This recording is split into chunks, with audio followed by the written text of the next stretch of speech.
오늘부터 스가랴 말씀을 보도록 하겠습니다. 스가랴 선지자의 뜻은 여호와께서 기억하신다입니다.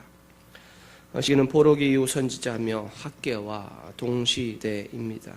스가랴의 이름은 구약에서 29명이나 사용할 만큼 인기 있는 이름입니다. 본서의 저자 스가랴는 베레가의 아들이며 이또의 손자로서 레위 지파의 제사장 가문에서 태어났습니다. 그는 바벨론에서 태어났으며 스룹바벨의 인도하에 유다 포로들이 귀환했을 때 할아버지를 따라서 팔레스타인에 왔습니다. 기록 연대를 살펴보면 선지자 학개, 총독 스룹바벨, 대제사장 여호사와 동시대 사람입니다. 1장에서 8장까지의 역사적 배경은 학개와 같고 기원전 520년 성전 건축을 재개해서 기원전 516년에 완공하게 됩니다. 우리는 어제 시편 99편을 통해서 거룩하신 하나님은 정의와 공의를 행하신다라고 들었습니다. 정의와 공의를 세우시는 하나님께서 이스라엘 백성에게 진노했습니다. 하나님의 진노는 아무 이유 없이 이루어진 것이 아닙니다. 그들이 뿌려놓은 씨앗과도 같은 것입니다. 하나님의 은혜를 망각했습니다. 출애굽의 놀라운 역사를 잊어버렸습니다. 결국 그로 인하여 이스라엘 백성은 진노의 중심에 서버렸습니다. 오늘 보면 2절 보면 여호와가 너희 조상들에게 심히 진노하였느니라. 진노의 결과물을 눈으로 목도하고 있는 것이죠. 예루살렘이 폐허가 되었습니다. 솔로몬의 성전은 무너졌습니다. 영광스러운 것이 부끄러운 것이 되었습니다. 이방의 포로가 되어버렸습니다. 하나님의 진노 앞에 아무런 힘도 나타낼 수 없었습니다. 어쩌면 이들은 의식하지 못한 채 살아왔는지 모릅니다. 냄비 속의 개구리처럼 차가운 물이 점점 뜨거워지는데도 그것을 알지 못하고 죽음에 이르렀던 것처럼 이스라엘 백성들도 점점 죄악으로 물들어가는 상황을 파악하지 못한 채 어느 순간 성전이 무너지고 예루살렘은 폐허가 되고 그들은 포로가 되었던 것입니다. 오늘 우리라고 여기서 자유로울 수 있을까요? 초등학교 4학년인 저희 아들 주원이의 사회교과서를 보면 이 사회 변화와 우리 생활이라는 단원이 있습니다. 단원 안에 소 주제로 성 역할의 변화와 양성평등 사회, 또 소수자의 권리 보호라는 소 주제가 등장합니다. 소수자가 누구인가의 뜻을 이렇게 기록하고 있습니다.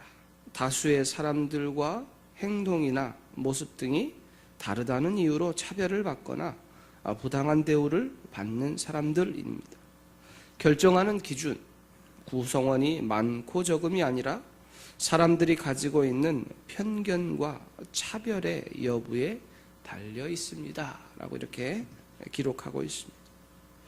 과거는 이러한 차별이라는 것이 장애를 가진 이들만 가리켰던 걸로 기억이 됩니다. 그러나 어느 순간 시대가 바뀌고 그것이 확대되어서 인식 안에 이 소수자라는 단어 안에 성이라는 조그만 틈새만 벌리면 너무나 그들에게 정말 냄비 속의 개구리와 같이 자연스럽게 스며들도록 그런 세상이, 사회가 그렇게 만들어지고 있다라는 것이죠. 결국 하나님의 심한 진노 앞에 놓이게 되었던 이스라엘 백성들도 점점 그들에게 다가온 그런 하나님을 향한 우상 숭배와 하나님을 섬겨야 하지만 자기 마음대로 살았던 그것들이 어느 순간 그들 가운데 자리 잡았던 것이죠. 우리가 깨어 있어야 할 이유가 여기에 있는 것입니다. 그렇다면 조상들이 경험한 진노를 벗어나는 방법은 무엇입니까? 하나님께 돌아가야 합니다. 하나님께 돌아가면 하나님이 돌아오신다라고 말씀합니다. 선지자는 하나님께 돌아오라고 말하고 있죠. 본문 2절에 돌아오라, 돌아가리라 뒤에 만군의 여호와의 말이니라 라고 약속합니다. 신뢰를 나타내고 있죠. 그렇다면 어떻게 돌아갈 수 있을까요? 뜻을 돌이킨다는 것이 쉽지 않습니다. 인생의 바닥에서 깨달아야 하는 것이죠. 우린 당자의 비유를 너무 잘 압니다. 기세등등한 아들이었습니다. 아버지에게 유산을 받아서 나아갔죠. 허랑방탕한 삶을 살다 재산을 모두 낭비해버렸습니다. 고통과 좌절의 자리에서야 아버지가 누구인가를 깨달았습니다. 아들은 아들의 위치가 아니더라도 주님께, 아버지께 나아가야 한다라는 것을 알았던 것이죠. 자신의 모든 것을 내려놓을 때 그 아버지에게 돌아가게 됩니다. 그런데 핵심은 아버지가 어디에 계신가라는 것이죠. 그가 오기를 끊임없이 기다리고 계시다라는 것이죠. 오늘 본문도 말합니다. 내게 돌아오라. 내가 너희에게 돌아가리라. 근데 이 말씀을 잘 비교해 보면 하나님은 언제나 그 자리에 있는 것이고 우리가 가기만 하면 된다라는 사실을 우리가 배우게 되는 것이죠. 그의 백성들이 돌아오도록 혹여 길을 잃고 헤맬까 봐 그 자리에서 계신 것을 내가 돌아온다라고 말씀하시는 것 같습니다. 돌아오라는 말은 회개를 가리킵니다. 진정한 회개를 하나님께서 요구하시는 것이죠. 근데 이들이 이토록 어려움을 갖게 된, 하나님의 진노에 처하게 된 이유가 무엇입니까? 4절 말씀에 이렇게 기록합니다. 너희 조상들을 본받지 말라.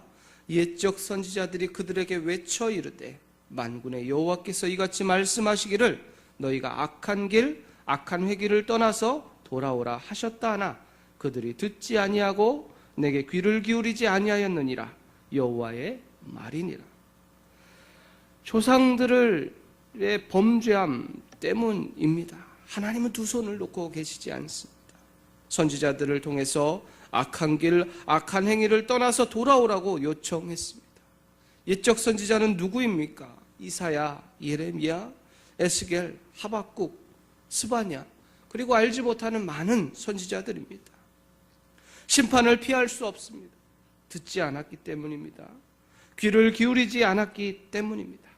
어느 책에 보니까 타락보다 무서운 것이 타성이다라는 제목의 글귀가 있었습니다. 우리 입장에서 살피면 타락이 더 무섭다고 여길지 모릅니다. 그러나 타성에 젖으면 안 된다고 합니다. 타성이 위험한 이유는 하루아침에 오는 것이 아니라 세월과 함께 서서히 젖어든다라는 것이죠. 왜 이스라엘 백성들도 그랬을 것입니다. 온다 온다 온다 안 오니 두려워하지 않은 것이죠. 그러다 결국 그 진노 앞에 직면했던 것입니다. 오늘 우리의 신앙생활도 마찬가지입니다. 하나님의 음성이, 하나님의 역사심 내게 들려지고 있습니까? 그 말씀이 들려지고 그것이 우리의 삶의 변화를 줄 수 있어야 능력을 얻게 됩니다. 어느 순간 첫사랑을 잊어버린 채 영적 감흥이 상실된 신앙생활 상태, 또 지쳤다, 피곤하다라는 말이 우리의 입에서 나오고 있습니까? 우리가 다시금 회복해야 할 것이 있죠. 첫사랑을 회복해야 합니다. 말씀을 통해 누리는 기쁨을 다시 샘솟게 해달라고, 우리 영적으로 무장하게 해달라고, 우리가 하나님의 은혜를 다시금 체험하게 해달라고 기도하는 우리의 모습이 필요함을 여기서 배우게 되는 것이죠. 5절을 보세요. 너희 조상들이 어디 있느냐? 또 선지자들이 영원히 살겠느냐? 너희 조상들이 어디 있느냐라는 표현은 이스라엘 조상들이 이미 다 죽고 없다라는 것이죠. 또 선지자들이 영원히 살겠느냐는 표현은 선지자들은 이미 죽고 없지만 하나님의 말씀은 살아있다라는 것이죠. 그렇다면 그 대표적인 선지자라고 하면 예레미야라고 할 수 있을 것입니다. 예레미야는 타락한 유다에 대한 하나님의 심판을 선포했습니다. 그 말씀이 그대로 성취되어 예루살렘의 무너진 현장에서 슬프게 울부짖은 사람입니다. 그러나 대부분의 선지자들은 선민에 대한 하나님의 심판을 선포하였지만 성취는 보지 못했습니다. 6절에 보면 내가 나의 종 선지자들에게 명령한 내 말과 내 법도들이 어찌 너희 조상들에게 임하지 아니하였느냐. 그러므로 그들이 돌이켜 이르기를 만군의 여호와께서 우리 길대로 우리 행위대로 우리에게 행하시려고 뜻하신 것을 우리에게 행하셨도다 하였느니라.